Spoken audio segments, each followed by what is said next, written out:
Action! আজকে আমরা রান্না করব বিরিয়ানি, আর এই বিরিয়ানিটাকে আরো মস্ত।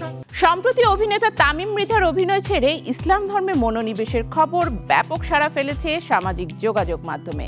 তিনি পুরোপুরি অভিনয় ছেড়েছেন কিনা তা নিয়ে এক এক সময় এক এক রকম সংবাদ ঘুরে বেড়াচ্ছে সর্বত্র। তবে শত আলোচনার পর তামিম মৃধা নিজেই স্পষ্ট করলেন বিষয়টি।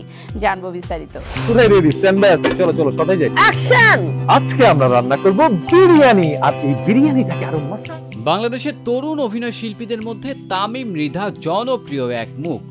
সম্প্রতি অভিনয় জগৎকে বাদ দিয়ে ধর্মীয় কাজে মনোযোগী হওয়ার বিষয়টি ব্যাপক আলোচনায় এসেছে। সংবাদটি সামাজিক যোগাযোগ মাধ্যমে প্রকাশ হওয়ার পর ব্যাপক সাধুবাদ পেয়েছেন এই অভিনেতা। তবে এর সাথে সাথে পুরোপুরিভাবে অভিনয় থেকে নিজেকে গুটিয়ে নিলেন কিনা তা নিয়েও চলছে নানা গুঞ্জন। এবার বিষয়টি নিয়ে মুখ খুলেছেন অভিনেতা নিজেই। এ প্রসঙ্গে একটি গণমাধ্যমকে তামিম বলেন, সম্প্রতি ইউটিউবে আমি দ্য মেসেজ পডকাস্ট নামে একটি ইসলামিক অনুষ্ঠান চালু করেছি। এই অনুষ্ঠানের প্রথম পর্ব করে দর্শকের ব্যাপক সাড়া পেয়েছি। সেটা দেখেও অনেকে এমন ভাবতে পারেন যে আমি পুরোপুরি অভিনয় ছেড়ে দিয়েছি।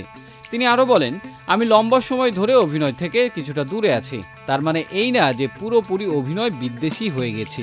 বিষয়টি ঘিরে আমাকে নিয়ে যেভাবে প্রচার করা হচ্ছে বিষয়টা সেরকম না। এরপরে এই অভিনেতা সামাজিক যোগাযোগ মাধ্যমে বিভ্রান্তিমূলক কোনো তথ্য প্রচার না করতে সকলের প্রতি অনুরোধ জানিয়েছেন। এদিকে সামাজিক যোগাযোগ মাধ্যমে তামিমের বড় ভাই সাকিব লিখেছেন, আমার ভাই তামিম মৃধা মূলধারার মিডিয়াতে কাজ করা ছেড়ে দিয়েছেন। আল্লাহ সবাইকে হেদায়েত দান করুক উল্লেখ করে তিনি বলেন, আশা করি আপনারা তাকে সমর্থন করবেন। আল্লাহ আমাদের সবাইকে হেদায়েত দান করুন। একদিকে তামিম মৃধার বক্তব্য এবং অন্যদিকে বড় ভাই সাকিবের স্ট্যাটাস, উভয়ই সাংঘর্ষিক অবস্থানে। এর ফলেও নেটিজেনদের মধ্যে দেখা দিয়েছে এক ধরনের দ্বিধা।